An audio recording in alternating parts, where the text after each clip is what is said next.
Hello dear student, मैं सुभाषण biology lecturer जुनून biology classes में आप सभी का स्वागत करता हूं। तो अपन आज कुछ डिस्कस करने वाले हैं। अपन 12th बोर्ड की बात करें तो उसमें बहुत सारे क्वेश्चन आने वाले हैं बायोलॉजी के। तो उन क्वेश्चन का डिस्कस करने वाले हैं जो मोस्ट इम्पोर्टेंट है, जिसमें कोई भी क्वेश्चन जैसे ही आता है वो अपना सॉल्व हो सके, ठीक है ना। तो आज अपन बायोलॉजी के मोस्ट इम्पोर्टेंट क्वेश्चन का डिस्कस करेंगे जो बोर्ड एग्जाम में पूछे जाते हैं, पीछे पूछे भी गए हैं और आने की संभावना है। उन सब क्वेश्चन का डिस्कस करने वाले हैं। तो एक अच्छा सा लेक्चर बनाते हैं जिसमें बहुत सारे क्वेश्चन का अपन डिस्कस करेंगे। अपन स्टार्ट करते हैं कि कौन सा क्वेश्चन। चलो, अपन पहला क्वेश्चन स्टार्ट करते हैं। कैंसर उत्पन्न उत्पन्न करने वाले एजेंट को किस नाम से जाना जाता है? कैंसर को कोज करने वाला। क्वेश्चन नंबर फर्स्ट, कैंसर उत्पन्न करने वाले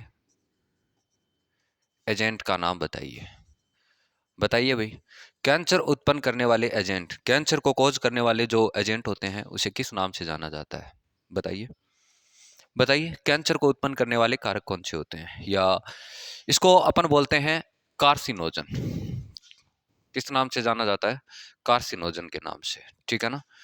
कार्सिनोजन के नाम से जानते हैं। किस नाम से जाना जाता है? कार्सिनोजन के नाम से जानते हैं, ठीक है ना।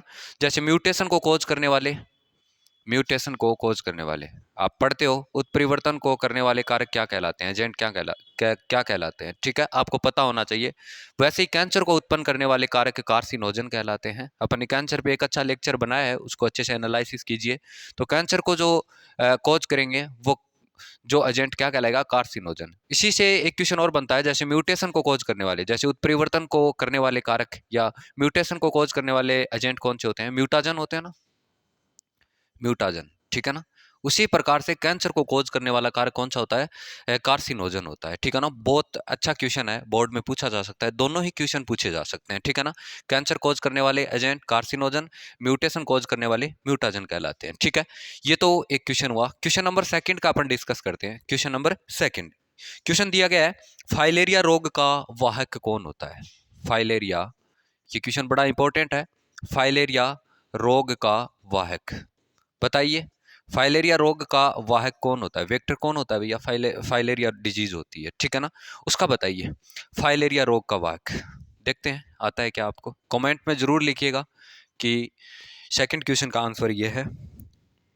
बताइए बताइए, इसका आंसर है मादा क्यूलेक्स मच्छर। इसका कौन सा होता है? मादा क्यूलेक्स क्यूलेक्स मच्छर, ठीक है ना। प्लाज्मोडियम प्रोटोजोअन डिजीज होती है, उसको कौन सा वायक फैलाने का काम करता है? मादा एनाफिलीज करता है ना, मॉस्किटो करता है ना। उसी तरह से इसका भी कौन होता है? मादा क्यूलेक्स मच्छर करता है। फाइलेरिया रोग का वायक कौन होता है? मादा क्यूलेक्स मच्छर होता है, ठीक है ना। Second question. अब क्वेश्चन नंबर थर्ड का डिस्कस करते हैं। क्वेश्चन नंबर थर्ड, ठीक है ना। मानव में गर्भावधि कितने दिवस की होती है? बताइए भैया, मानव में गर्भावधि कितने दिनों की होती है? बताइए। सबसे अच्छा क्वेश्चन है, चैप्टर नंबर ह्यूमन रिप्रोडक्शन वाला है। अवधि कितने दिनों, या लिखा है कितने दिनों की अवधि होती है, ठीक है ना। बताइए, मानव में गर्भावधि कितने दिनों की होती है? बताइए कितने दिनों की होती है? ये होती है, मैं बता देता हूँ। आई थिंक सबको आता होगा ये क्वेश्चन, तो बहुत अच्छा क्वेश्चन है, ये पूछा जा सकता है, ठीक है ना। ऑब्जेक्टिव क्वेश्चन में पूछा जाएगा ये। 280 दिनों की होती है। कितने दिनों की होती है? 280 दिनों की होती है। मानव में गर्भावधि कितने दिनों की होगी? 280 दिन की होगी, ठीक है ना। मानव में गर्भावधि कितने दिन की होगी? 280 दिन की होगी, ठीक है ना। क्वेश्चन नंबर फोर, फोर को देखते हैं। द्वितीयक oocyte अपने चारों ओर किस झिल्ली का निर्माण करते हैं? सेकेंडरी oocyte की बात हो रही है। सेकेंडरी oocyte अपने चारों ओर, अपने चारों ओर किस झिल्ली का निर्माण करता है? कितना अच्छा क्वेश्चन है, बहुत बार पूछा गया है। किस झिल्ली का निर्माण करता है? बताइए बताइए। सेकेंडरी oocyte होता है, आपने पढ़ा होगा सेकेंडरी oocyte कैसे बनता है, कहाँ पे बनता है? ये ओवेरी में बनता है मोस्टली, अपने पढ़ा है। Primary follicle, secondary follicle, tertiary, Graafian follicle किस तरह से बनता है, उसके बाहर की तरफ जो सेकेंडरी ओसाइट होता है उसके बाहर की तरफ कौन सी लेयर का फॉर्मेशन होता है, बताइए आप, कौन सी लेयर का फॉर्मेशन होता है, बताइए। आपने पढ़ा होगा कोरोना रेडिएटा, जोना प्लेसुडा, तो मोस्टली कौन होता है, जोना प्लेसुडा का फॉर्मेशन होता है। याद रखिएगा कौन सी लेयर का फॉर्मेशन करता है, जोना प्लेसुडा का, ठीक है ना। कितना अच्छा क्वेश्चन है कि सेकेंडरी ओसाइट होता है वो अपने चारों ओर किस झिल्ली का निर्माण करता है, जोना प्लेसुडा का निर्माण करता है। किसका निर्माण करता है, जोना प्लेसुडा का, ठीक है ना।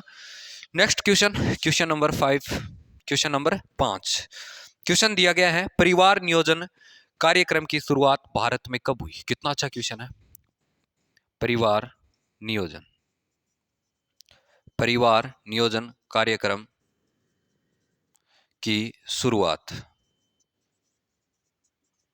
भारत में कब हुई। इंडिया की बात हुई है, भारत में कब हुई, ठीक है, बताइए। परिवार नियोजन कार्यक्रम की, कितनी बार ये क्वेश्चन पूछा गया बोर्ड के अंदर और बहुत ही अच्छी संभावना है ये पूछे जाने की, बताइए। 1951 में की गई थी। कब की गई थी, 1951। ये क्वेश्चन तो मोस्टली सबको आता होगा, अपने क्लास में अच्छे से डिस्कस किया था, ठीक है। परिवार नियोजन कार्यक्रम की शुरुआत भारत में कब हुई, 1951 में हुई। कब हुई, 1951 में। Next question, question number 6, question number 6, amniocentesis क्या है, बताइए। एमनियोसेंटेसिस, ठीक है, अच्छे से पढ़ा है अपन ने। एमनियोसेंटेसिस क्या है, बताइए। एमनियोसेंटेसिस, एम्ब्रियोनिक या एम्ब्रियो होता है, उसके बाहर की तरफ एक फ्लूइड पाया जाता है, ठीक है ना, जिसे एमनियोटिक फ्लूइड कहते हैं, जिसको अपन देखकर ये भी बात कर सकते हैं कि ये मेल है या फीमेल है। इसके अलावा कोई भी एम्ब्रियो होगा उसमें, एम्ब्रियो में कोई भी डिजीज, कोई भी सिंड्रोम, उसका भी पता लगा सकते हैं, सिंड्रोम या डिजीज का, ठीक है ना। या अपन बोल सकते हैं कि एम्ब्रियो में होने वाले अनुवांशिक विकार का पता लगाने के लिए एमनियोसेंटेसिस किया जाता है, ठीक है ना, एमनियोसेंटेसिस किया जाता है। तो क्वेश्चन नंबर 6 भी अपना कंप्लीट हो चुका है। एमनियोसेंटेसिस क्या होता है, ये सबको क्वेश्चन आता है, आई थिंक सबको आता होगा, ठीक है ना। अपन ने अच्छे से क्लास में एनालिसिस किया है, इसको देखा है, ये क्वेश्चन आने की 100% संभावना है बोर्ड एग्जाम के अंदर, ठीक है ना, और मिल जाएगा, आई थिंक 100% मिल जाएगा। Next question number 7, 7 number question है, एमटीपी कितने सप्ताह तक सुरक्षित, एमटीपी को, या अपन बोल सकते हैं एमटीपी को कितने सप्ताह तक सुरक्षित रखा जा सकता है। एमटीपी, जब भी कोई एमटीपी करते हैं, जिसका फुल फॉर्म क्या होता है, medical termination pregnancy, medical termination pregnancy, बताइए एमटीपी को कितने सप्ताह तक सुरक्षित रखा जा सकता है, बताइए। इसका आंसर सबको आता होगा, अपने क्लास में अच्छे से डिस्कस किया है, मेडिकल टर्मिनेशन प्रेगनेंसी, ठीक है ना। एमटीपी को कितने सप्ताह तक अपन सुरक्षित मान सकते हैं, कितने दिन तक अपन एमटीपी कराए तो सुरक्षित है, आई थिंक 12 सप्ताह होगा। कितना होगा, 12 सप्ताह तक अपन इसको क्या कर सकते हैं, सुरक्षित रख सकते हैं। क्वेश्चन नंबर 7 अपन ने कंप्लीट किया है। एमटीपी का फुल फॉर्म पूछा जा सकता है, एग्जाम में पूछा जा सकता है, एमटीपी का बहुत अच्छा क्वेश्चन बनता है। एमटीपी का full form medical termination pregnancy, ठीक है ना। एमटीपी का मतलब होता है अपन क्या कर सकते हैं, किसी अवांछित एम्ब्रियो को अपन रोक सकते हैं, ठीक है ना, या उसको डिग्रेड कर सकते हैं, नष्ट कर सकते हैं, ठीक है। इसके अलावा next question number 8, copper T क्या कार्य करती है, चलो बताइए। कितना अच्छा क्वेश्चन है, copper, question number 8, copper T क्या कार्य करती है, बताइए। कॉपर टी, कितना अच्छा क्वेश्चन है, कॉपर टी, ठीक है। ये बात कर सकते हैं अपन, ये एक गर्भ धारण को रोकने की विधि होती है, ठीक है। तो इसमें क्या होता है, बताइए, कॉपर टी, बताइए, बताइए। कॉपर टी आता होगा आई थिंक सबको, फर्टिलाइजेशन को रोकने का काम करती है। किसका काम करती है, फर्टिलाइजेशन, फर्टिलाइजेशन को रोकती है, फर्टिलाइजेशन को रोकती है। एमटीपी क्या काम करती है, फर्टिलाइजेशन को रोकती है, निषेचन को रोकने का काम करती है। कौन करती है, एमटीपी करती है। एमटीपी निषेचन को रोकने का काम करती है। क्वेश्चन नंबर 9, कितना अच्छा क्वेश्चन आएगा, नेक्स्ट क्वेश्चन देखते हैं, क्वेश्चन नंबर 9, सैली नामक गर्भ निरोधक की खोज किस संस्था ने की। कितना अच्छा क्वेश्चन है, बहुत अच्छा क्वेश्चन है। सहेली नामक गर्भ निरोधक की खोज, सहेली नामक गर्भ निरोधक की खोज किस संस्था ने की? ठीक है, इसका आंसर बताइए भाई। बहुत अच्छा क्वेश्चन है, आ सकता है ये क्वेश्चन बोर्ड में। अपने अच्छे से एनालिसिस किया इसको। सहेली नामक गर्भ निरोधक की खोज किस संस्था ने की थी? आपने पढ़ा होगा CDRI, central drug research institute. Central drug research institute या इंस्टीट्यूशन, ठीक है, जो कहां पर होता, कहां पर है? लखनऊ में है। ये सबको क्वेश्चन आता था, आई थिंक सबको आता है, ठीक है ना। सहेली नामक गर्भ निरोधक की खोज किस संस्था ने की थी? ये कहां पर होती है, कहां पर है बताइए? CDRI ने की थी, सेंट्रल ड्रग रिसर्च इंस्टीट्यूट ने, ठीक है ना। ये लखनऊ में प्रेजेंट है। चलो next question number 10। Question number 10 करते हैं।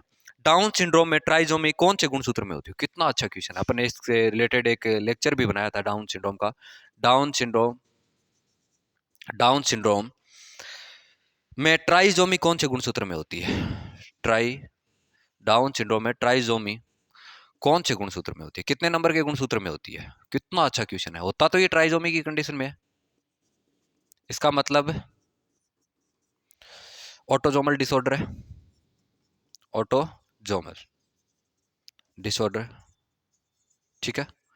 अब बताइए कौन से क्रोमोसोम में ट्राइजोमी की कंडीशन आ जाती है? जैसे एक्स एक्स एक्स हो जाता है, ट्राइजोमी है ना। एक हो तो मोनोजोमी, दो डाइजोमी, तीन ट्राइजोमी, कौन से बताइए? सबको आता है ये क्वेश्चन डाउन सिंड्रोम के अंदर। इसमें मोस्टली 21 नंबर क्रोमोसोम होता है ना, उसके अंदर ट्राइजोमी आ जाती है, जिसकी वजह से क्रोमोसोम की नंबरिंग होती है वो 46 की जगह कितनी हो जाती है? 47 हो जाती है, ठीक है ना। कितना अच्छा क्वेश्चन था, सबको आया होगा अच्छे से। डाउन सिंड्रोम अपने पढ़ा है, इसके अलावा बहुत सारे सिंड्रोम का डिस्कस किया है अपन ने। Question number 11। अब देखो मेंडल के नियम का एक्सेप्शन कौन है भैया? ये बताइए, कितना अच्छा जेनेटिक्स का क्वेश्चन है। मेंडल के नियम का अपवाद कौन सा है बताइए? मेंडल के नियम का एक्सेप्शन, मेंडल के जो नियम की पालना नहीं करता, कौन होता है बताइए? बताइए, अच्छा क्वेश्चन है, जेनेटिक्स का है, अच्छा क्वेश्चन बनता है ये, और मोस्टली आने की संभावना हो सकती है इसकी, ठीक है ना। तो इसका आंसर बताइए, बताइए, बताओ भैया बताओ, आगे क्या आएगा इसका आंसर? अगर अच्छे से एनालिसिस किया है तो आपको आएगा ये क्वेश्चन। बताइए, मेंडल के जो लॉ है उसका एक्सेप्शन कौन है बताइए? आपने सहलगनता का नाम सुना होगा, सहलगनता, जिसको किसने बताया था? TH मॉर्गन नाम के साइंटिस्ट ने बताया था, याद है ना। TH मॉर्गन ड्रोसोफिला पे एक्सपेरिमेंट किया था। सहलगनता, ठीक है ना, जिसे लिंकेज के नाम से भी जानते हैं। किस नाम से जानते हैं? लिंकेज या सहलगनता। इसका एक्सेप्शन है क्योंकि मेंडल के नियम का जो रेशियो आ रहा था उससे जस्ट डिफरेंट आता है इसमें, ठीक है ना, जिसकी वजह से इसका क्या है? एक्सेप्शन है। TH मॉर्गन ने मेंडल के हिसाब से ही इस पे एक्सपेरिमेंट किया था, लेकिन इसका रेशियो जीनोटाइप और फिनोटाइप डिफरेंट आया था, ठीक है ना। ये इसका एक्सेप्शन है। Question number 12। Question number 12। F1PD में प्रकट होने वाले कैरेक्टर को क्या कहते हैं? कितना अच्छा क्वेश्चन है। F1PD में F1PD में प्रकट होने वाले लक्षण, ठीक है ना, ये जस्ट हिंदी मीडियम वालों के लिए है। F1PD में प्रकट होने वाले लक्षणों को क्या कहते हैं? को क्या कहते हैं बताइए भैया? F1PD में जो लक्षण प्रकट होते हैं उसे क्या कहते हैं? जो प्रकट नहीं होते उसे क्या कहते हैं? F1PD में प्रकट होने वाले लक्षणों को प्रभावी लक्षण कहते हैं। क्या बोलते हैं? प्रभावी लक्षण। और नहीं होते उसे अप्रभावी, ठीक है ना, याद रखना। प्रभावी का मतलब डोमिनेंस और अप्रभावी का मतलब रिसेसिव, ठीक है ना। F1PD में जो करेक्टर आते हैं उसे क्या कहते हैं? प्रभावी लक्षण कहते हैं, और नहीं होते उसे अप्रभावी लक्षण कहते हैं, ठीक है ना। तो क्वेश्चन नंबर अपन ने 12 तक कंप्लीट कर लिए हैं, ठीक है ना। अच्छे अच्छे क्वेश्चन डिस्कस किए हैं, आगे नेक्स्ट करने की कोशिश करते हैं। नेक्स्ट क्वेश्चन का डिस्कस करते हैं। चलो नेक्स्ट क्वेश्चन देखते हैं। F1PD में जो लक्षण प्रकट होते हैं प्रभावी लक्षण कहलाते हैं, और नहीं प्रकट होते हैं उसे क्या बोलते हैं? अप्रभावी लक्षण, ठीक है। चलो क्वेश्चन नंबर 13। क्वेश्चन नंबर 13 अच्छा क्वेश्चन है, पूछा जा सकता है, याद रखना। क्वेश्चन नंबर 13 क्वेश्चन है, एक अलैंगिक गुणसूत्री प्रभावी रोग का नाम बताइए। कितना अच्छा क्वेश्चन है। एक अलैंगिक, क्या पूछा है, इसका मतलब ऑटोजोमल है। एक अलैंगिक गुणसूत्री या गुणसूत्रीय प्रभावी, मोस्टली क्या पूछा है, प्रभावी का पूछा है, डोमिनेंस का पूछा है, प्रभावी रोग का नाम बताइए। बताइए भैया, अच्छे से पढ़ा है तभी ये क्वेश्चन कर पाओगे। नाम बताइए, एक अलैंगिक गुणसूत्रीय प्रभावी रोग का नाम। अच्छे से एनालिसिस किया ना इस चैप्टर को, तब जाके ये क्वेश्चन अच्छे से होगा। बताइए, इस क्वेश्चन का आंसर है सिस्टिक फाइब्रोसिस। क्या होता है, सिस्टिक फाइब्रोसिस। ये एक डिजीज होती है, डिसऑर्डर होता है, ठीक है ना, ये होता है, ठीक है ना, सिस्टिक फाइब्रोसिस होता है। ओके, ये हो गया। नेक्स्ट क्वेश्चन, कितना अच्छा क्वेश्चन है, आपने सहलगनता पढ़ी होगी, अभी थोड़ा डिस्कस किया था इसके बारे में। सहलगनता शब्द किस वैज्ञानिक ने दिया। कितना अच्छा क्वेश्चन है। सहलगनता, सहलगनता शब्द, लिंकेज वर्ड गिवन बाय, किसने दिया था सहलगनता शब्द, किस वैज्ञानिक ने दिया। बताइए, वैज्ञानिक ने दिया, उस साइंटिस्ट का नाम बताइए जिसने सहलगनता शब्द दिया था, लिंकेज वर्ड दिया था, उस साइंटिस्ट का नाम बताइए, उस महानुभाव का नाम बताइए भाई, क्या नाम है। अभी पढ़ा था अपने, अभी डिस्कस किया था, टी एच मॉर्गन। क्या नाम था, थॉमस हंट मॉर्गन। इसने बताया था किसके बारे में, सहलगनता के बारे में, ठीक है ना। याद रखना, ये क्वेश्चन बड़ा अच्छा क्वेश्चन है, बोर्ड में पूछा जा सकता है, ठीक है। इसके अलावा नेक्स्ट क्वेश्चन, एक्स काय नाम किसने दिया। बताइए भैया, कितना अच्छा क्वेश्चन है। एक्स काय जानते हो ना, एक्स काय नाम किसने दिया, किसने दिया बताइए। एक्स काय नाम किस साइंटिस्ट ने दिया था, किसने दिया था, बताइए। मैं बता देता हूं, चलो तुम लोगों को नहीं आ रहा होगा। हैकिंग नाम के साइंटिस्ट ने दिया था। किसने दिया था, हैकिंग नाम के वैज्ञानिक ने दिया था एक्स काय नाम। बड़ा अच्छा क्वेश्चन है, बोर्ड एग्जाम में पूछा जा सकता है, ठीक है ना। तो डियर स्टूडेंट, इसको अच्छे से एनालिसिस करना है। नेक्स्ट क्वेश्चन है, समापक कोडोन के नाम बताइए। टर्मिनेटर कोडोन कौन से होते हैं, समापक कोडोन, समापक कोडोन, ठीक है ना। समापक कोडोन कौन से होते हैं, समापक कोडोन कौन से होते हैं, बताओ, देखते तुम्हें आता है क्या। तुम बता दो, एक कोडोन के नाम भी बता दो। चलो तीन, मोस्टली कितने होते हैं ये, तीन होते हैं समापक कोडोन, बताइए।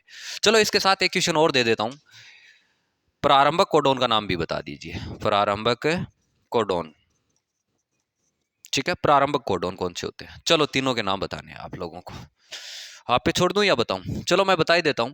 समापक कोडोन तीन होते हैं, U A, U G A, U A G. कितने हो गए, तीन कोडोन हो गए समापक codon, U A, U G A और यू ए जी, ठीक है ना। तीन प्रकार के कोडोन होते हैं समापक, ठीक है ना। नेक्स्ट प्रारंभिक कोडोन, जो मिथियोनिन को कोड करते हैं, ए यू जी। सिंपल सा क्वेश्चन था, आपने प्री बोर्ड में भी देखा था ये क्वेश्चन, ठीक है ना। तो एयूजी कोडोन होता है, वो कौन सा होता है, इनिशिएट कोडोन होता है, और मिथियोनिन को कोडित करता है। जब प्रोटीन सिंथेसिस होना स्टार्ट होता है ना, तो इसी कोडोन की वजह से होता है, और प्रोटीन की लास्ट सीरीज बन जाती है, तो बहुत सारे अमाइनो एसिड आपस में जुड़ जाते हैं, तो टर्मिनेटर का काम कौन करते हैं, समापक कोडोन करते हैं, ठीक है ना।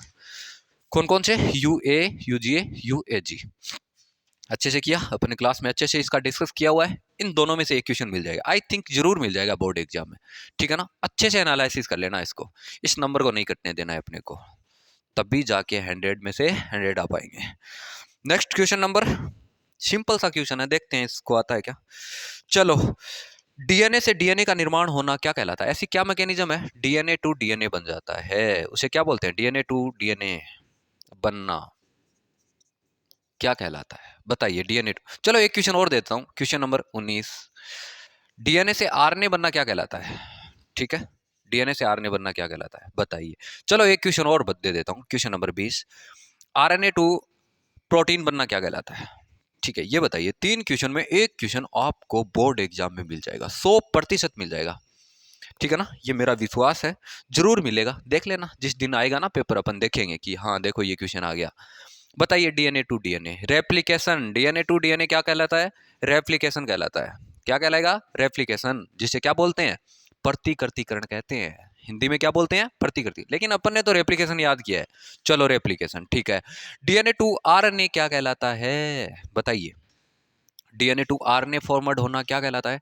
मैं बता देता हूं, डीएनए टू आरएनए बनता है ना, उसे ट्रांसक्रिप्शन बोलते हैं। अपने अच्छे से पढ़ा है इसको, ट्रांसक्रिप्शन। अपने अलग से एक लेक्चर भी बनाया ट्रांसक्रिप्शन, रेप्लिकेशन और ट्रांसलेशन पे। अनुलेखन पढ़ा है ना अपन ने, अनुलेखन, अनुलेखन, ठीक है ना। चलो एक क्वेश्चन और है। आरएनए टू प्रोटीन बनती है, क्या बनती है? आरएनए से प्रोटीन बनती है। आरएनए से प्रोटीन, ट्रांसलेशन क्या कहलाता है? ट्रांसलेशन, ठीक है ना। ट्रांसलेशन अच्छे से पढ़ा है, जिसे हिंदी में क्या बोलते हैं? अनुवादन बोलते हैं। इन 3 क्वेश्चन में से एक क्वेश्चन आपको 100% मिल जाएगा, ठीक है ना। चलो नेक्स्ट क्वेश्चन का डिस्कस करते हैं।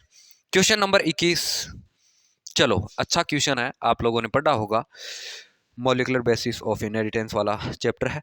ग्रिफ्ट ने अपने प्रयोग किस जीवाणु पर किए? ग्रिफ्ट नाम का साइंटिस्ट था ना, याद करो उस दिन को, जिसने अपन ने अच्छे से पढ़ा था इसको। ग्रिफ्ट ने अपने एक्सपेरिमेंट, अपने प्रयोग कौन से बैक्टीरिया पे किया था भाई? कौन से बैक्टीरिया पे किया था? बताइए, कौन से बैक्टीरिया पर किया था? बताइए, याद करो उस दिन को, जिस दिन अपन ने इसको अच्छे से एनालिसिस किया था। बताइए किस पे किया था ग्रिफ्ट ने अपना प्रयोग? आपको पता है न्यूमोनिया पे किया था, तो अपन स्ट्रेप्टोकोकस न्यूमोनिका ले लेते हैं। स्ट्रेप्टोकोकस, स्ट्रेप्टोकोकस न्यूमोनिया, ठीक है ना। न्यूमोनिया पे किया था, ठीक है ना। न्यूमोनिया, चूहा मर गया था, जीवित रहा था, न्यूमोनिया उसमें हो गया था, नहीं हुआ था, आस्टेन एस्टेन, ये सारे के सारे बड़े थे अपन ने अच्छे से, तो उस पर प्रयोग किया था। 21 क्वेश्चन हो चुके हैं, अच्छे अच्छे क्वेश्चन का अपन ने डिस्कस किया है। चलो आगे और देख लेते हैं अच्छे से। अपन एक बड़ा सा लेक्चर बनाते हैं, इसमें बहुत सारे अच्छे अच्छे क्वेश्चन बनाते हैं और अच्छे अच्छे क्वेश्चन को एनालिसिस करते हैं, और अपने जो भी क्वेश्चन किए हैं ये बोर्ड में पूछे जाएंगे, ठीक है ना। चलो नेक्स्ट क्वेश्चन है, क्वेश्चन है, चलो एक चारगाफ रूल का क्वेश्चन दे देता हूं। Question number 22। क्वेश्चन नंबर 22 है कि डीएनए में एडेनिन की मात्रा 30% है। कोई भी डीएनए है, ठीक है ना, डीएनए में एडेनिन की मात्रा कितने प्रतिशत है? 30% है, ठीक है। चलो तो ग्वानिन का क्या होगा? ग्वानिन का परसेंट क्या होगा भैया? बताइए, ग्वानिन का प्रतिशत बताइए, बताइए भाई। कितना अच्छा क्वेश्चन है, चारगाफ रूल का है।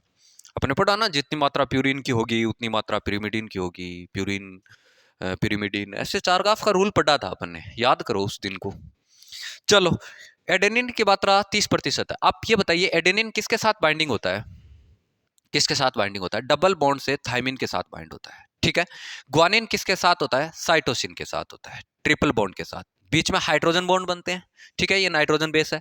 चलो ये तो आप लोगों को पता है, एडेनिन और ग्वानिन प्यूरिन होते हैं, थाइमिन और साइटोसिन pyrimidine होते हैं। चलो एडेनिन की मात्रा कितनी दी है अपन ने? 30% दी है। कितने परसेंट दी है? 30%। तो पूछा किसका है? ग्वानिन का पूछा है। किसका पूछा है? ग्वानिन का पूछा है। चलो देखते हैं, एडेनिन किसके साथ बाइंड होता है? किसके साथ बाइंड होता है? थाइमिन के साथ। एडेनिन की 30% है, 30% है, तो थाइमिन की भी कितनी होगी? 30% होगी। टोटल कितनी हुई? 60% बन गई। 60% बचा कितना? 40%। 40% में से ग्वानिन जितना होगा उतना ही कौन होगा? साइटोसिन होगा। तो ग्वानिन के कितना आया? 60 बचा, 60 तो हो गया, 60% हो गया, बचा कितना? 40%। 40 में से 20% किसका आएगा? ग्वानिन का, और 20% किसका आएगा? साइटोसिन का, ठीक है ना। तो आप बोल सकते हो कि डीएनए में एडेनिन 30% है, तो ग्वानिन का परसेंट कितना होगा?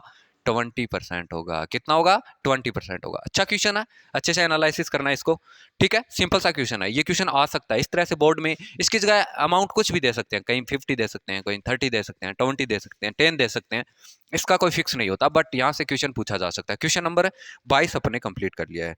क्वेश्चन नंबर 23, कितना अच्छा क्वेश्चन है। मनुष्य में अगुणित डीएनए में कितने क्षार युग्म पाए जाते हैं? Question number 23। मनुष्य में, अपनी बात हो रही है, अपन ह्यूमंस है ना, अपन ह्यूमंस है। मनुष्य में अगुणित डीएनए में कितने क्षार युग्म पाए जाते हैं? अगुणित, अगुणित डीएनए में, हैप्लॉइड कंडीशन है, डीएनए में कितने क्षार युग्म पाए जाते हैं? बताइए भैया, क्षार युग्म की नंबरिंग होती है, बताइए, ठीक है। हैप्लॉइड कंडीशन में मनुष्य के अंदर कितने क्षार युग्म पाए जाते हैं? बताइए, बताइए। आता है ना अच्छे से? पहले स्टार्टिंग किया था ना इस चैप्टर को, तभी लिखा था 3.3 इंटू 10⁻9 4 युग्म पाए जाते हैं। इसका डबल कर लो, डिप्लॉयड में आ जाएगा। ठीक है, याद हो जाएगा। चलो अच्छे से, ये तो पता ही है आप लोगों को, बहुत अच्छा क्वेश्चन आया है, पूछा जा सकता है डियर स्टूडेंट, ये क्वेश्चन पूछा जा सकता है। चलो आगे बात करते हैं, कितना अच्छा क्वेश्चन आया है, कितना अच्छा क्वेश्चन आया है। नेक्स्ट क्वेश्चन आप सब कर दोगे, ठीक है ना? सब कर दोगे। पहला अनुवांशिक पदार्थ कौन सा था? जेनेटिक मटेरियल सबसे पहले कौन सा बना था, बताइए?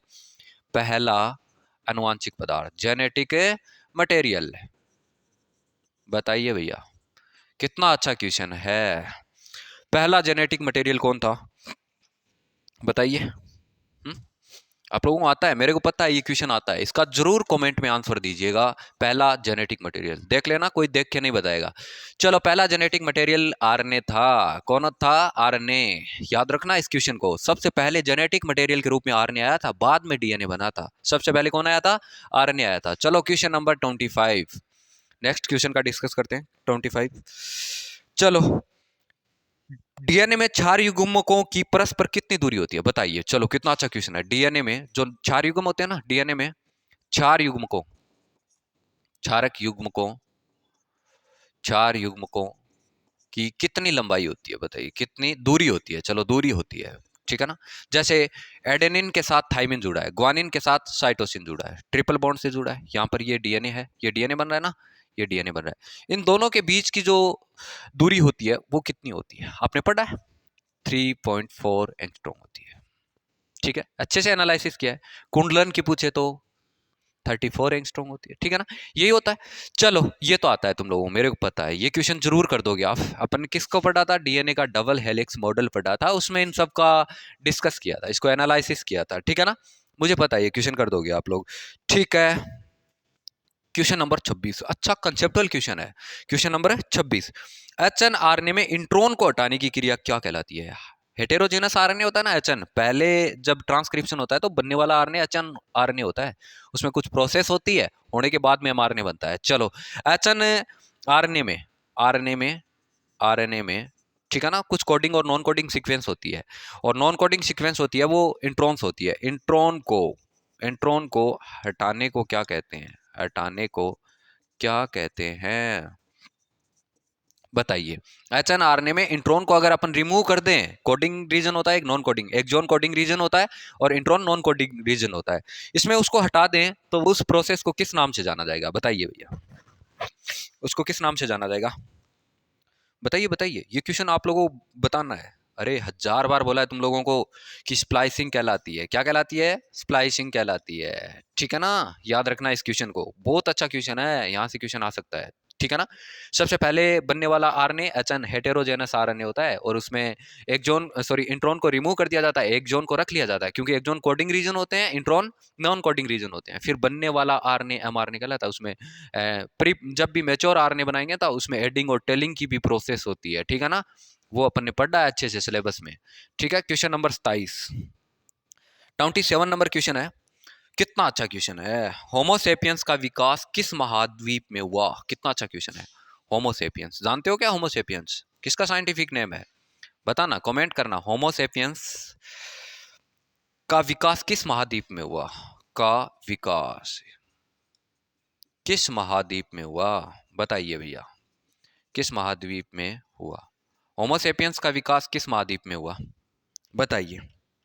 हम्म, ऐसा कौन सा महाद्वीप था जिसमें होमोसेपियंस, अपन है ना, अपना विकास कौन से महाद्वीप में हुआ था, बताइए? मैं बता देता हूं, अफ्रीका महाद्वीप में। किस में हुआ? अफ्रीका महाद्वीप में, महाद्वीप में। कौन से में हुआ था? अफ्रीका महाद्वीप में हुआ था। चलो इतने क्वेश्चन डिस्कस किए, 27 क्वेश्चन अपन ने अभी तक डिस्कस कर लिए है, ठीक है ना?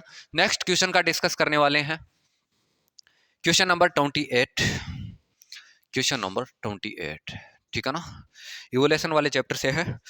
हार्डी वेनबर्ग सिद्धांत से संबंधित समीकरण लिखिए। हार्डी वेनबर्ग सिद्धांत की, हार्डी वेनबर्ग सिद्धांत की समीकरण बताइए, क्या थी भाई? सिद्धांत की समीकरण क्या थी, बताइए?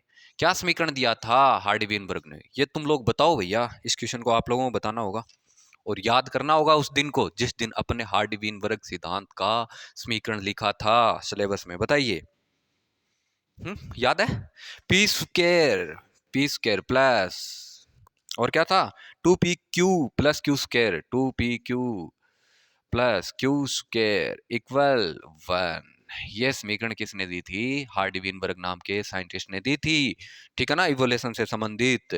तो इसको याद करना है, ये क्वेश्चन 100% आपको बोर्ड एग्जाम में मिल सकता है, ठीक है ना। चलो क्वेश्चन नंबर 29।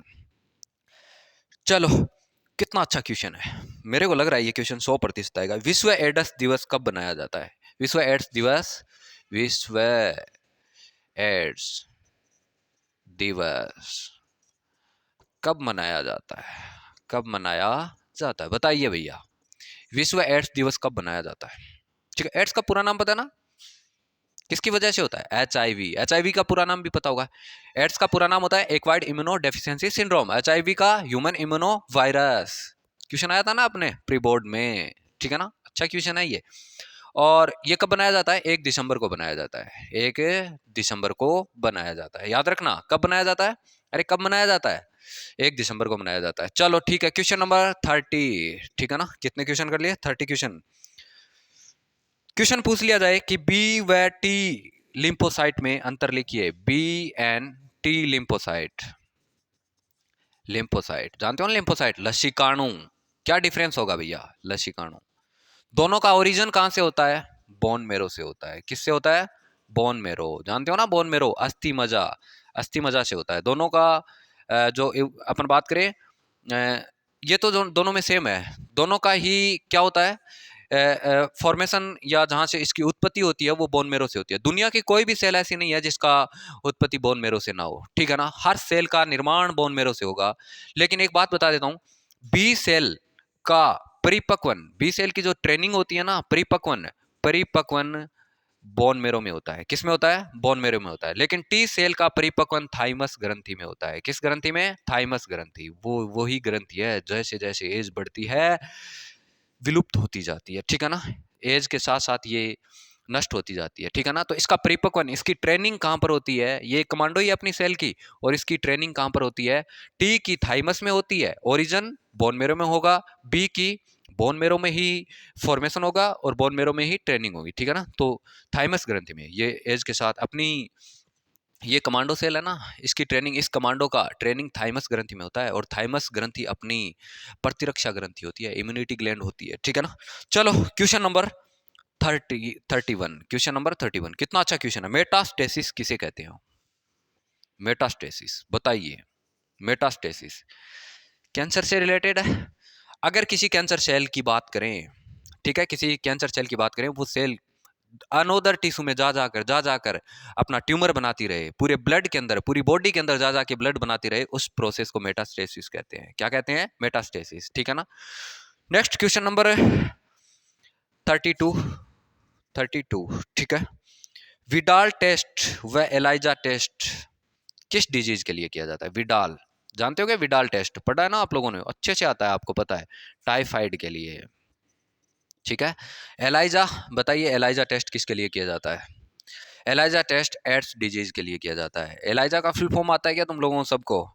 एंजाइम लिंक्ड इम्यूनोसॉर्वेंट एसे, एंजाइम लिंक्ड इम्यूनोसॉर्वेंट एसे। कितने क्वेश्चन का डिस्कस किया? 32 क्वेश्चन का आज अपन ने डिस्कस किया है, और मैं उम्मीद करता हूं इस क्वेश्चन को अच्छे से एनालिसिस करना है, और इनमें से बहुत सारे क्वेश्चन आपको मिल जाएंगे, ठीक है ना, बहुत सारे क्वेश्चन आपको बोर्ड एग्जाम में मिलेंगे। अच्छे से याद करना, ऐसे ही लेक्चर मैं और बनाऊंगा, अच्छे अच्छे क्वेश्चन लेके आऊंगा, आप लोगों को अच्छे से एनालिसिस करना है, अच्छे से देखना है, और इस से सारे के सारे आपको मैं बताता हूं कि बोर्ड एग्जाम में आपके 26 क्वेश्चन आएंगे, जो शॉर्ट क्वेश्चन आएंगे, ठीक है ना।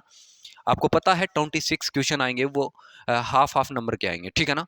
और आपको पता है कि जब आप ये पूरे के पूरे कर देते हो तो आपके 100 में से 100 आ सकते हैं, ठीक है ना। तो अच्छे से एनालिसिस करना, और ऐसे जितने भी छोटे क्वेश्चन बनते हैं, एक ही क्वेश्चन अपन नहीं छोड़ेंगे, सारे के सारे क्वेश्चन का एनालिसिस करेंगे, और बहुत सारे और लेक्चर बनाते जाएंगे, ठीक है ना। और इनमें से बहुत सारे क्वेश्चन आपको बोर्ड एग्जाम में मिलेंगे, ठीक है। Thank you.